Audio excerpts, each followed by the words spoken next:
Ia ada di rumah kita, tidur di sofa, mengeong minta makan, dan menggosokkan tubuhnya ke kaki kita. Kucing rumahan atau Felis catus adalah salah satu hewan peliharaan paling populer di dunia. Tapi, tahukah kamu, di balik wajahnya yang menggemaskan, tingkahnya yang lucu, kucing menyimpan naluri liar yang belum sepenuhnya hilang. Lalu, pertanyaannya muncul, apakah kucing rumahan sebenarnya masih tergolong kucing liar?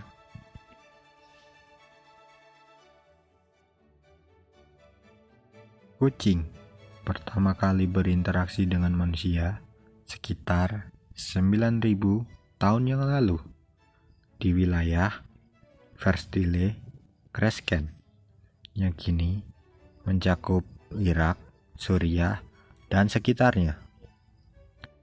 Nenek moyang mereka adalah kucing liar Afrika, Felis silvestris libica, yang tertarik pada lumbung dan pemukiman manusia karena banyaknya tikus dan hewan pengerat.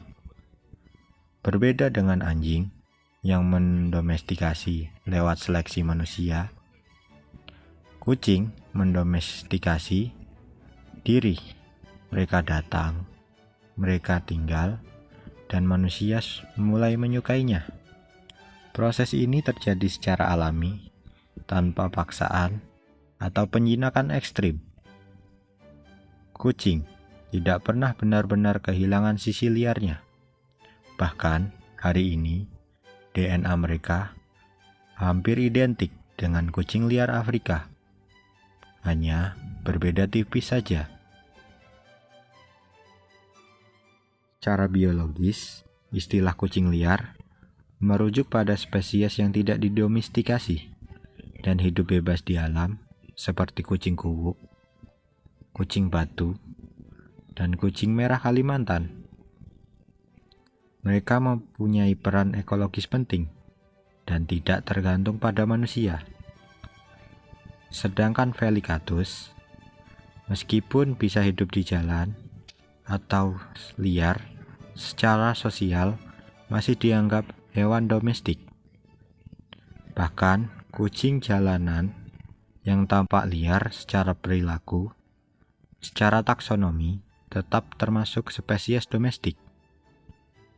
Jadi, kucing rumahan bukan bagian dari kelompok kucing liar, walaupun mereka bisa berperilaku sangat mirip.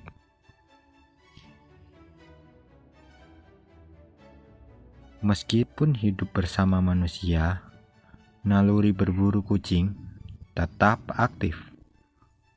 Mereka bisa mengejar, menerkam, bahkan membunuh mangsa hanya untuk kesenangan.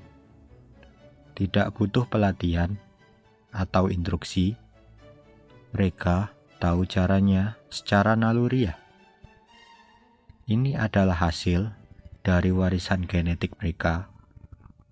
Bahkan, kucing tidak pernah berburu di alam liar akan menunjukkan sikap seperti menguntit atau berburu. Mereka bukan predator biasa, mereka adalah pemburu alami. Inilah sisi gelap dari popularitas kucing. Di banyak negara, terutama di pulau-pulau kecil, kucing menjadi spesies invasif yang memusnahkan satwa asli. Studi di Australia mencatat bahwa kucing membunuh lebih dari 1 juta burung setiap harinya. Di Selandia Baru, mereka mengancam keberadaan burung endemik. Dan di Indonesia, kucing dilepas liarkan dapat memangsa burung, mamalia kecil, bahkan reptil. Masalah ini sering tak terlihat karena kita terbiasa melihat kucing sebagai bagian dari lingkungan. Tapi, dari sudut pandang ekologi, keberadaan kucing domestik di alam bebas bisa mengganggu rantai makanan alami.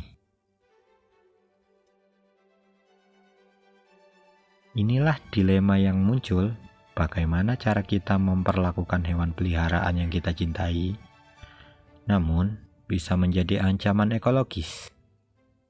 Beberapa solusi yang ditawarkan, termasuk sterilisasi massal, larangan melepas kucing keluar rumah, dan pengolahan populasi kucing jalanan.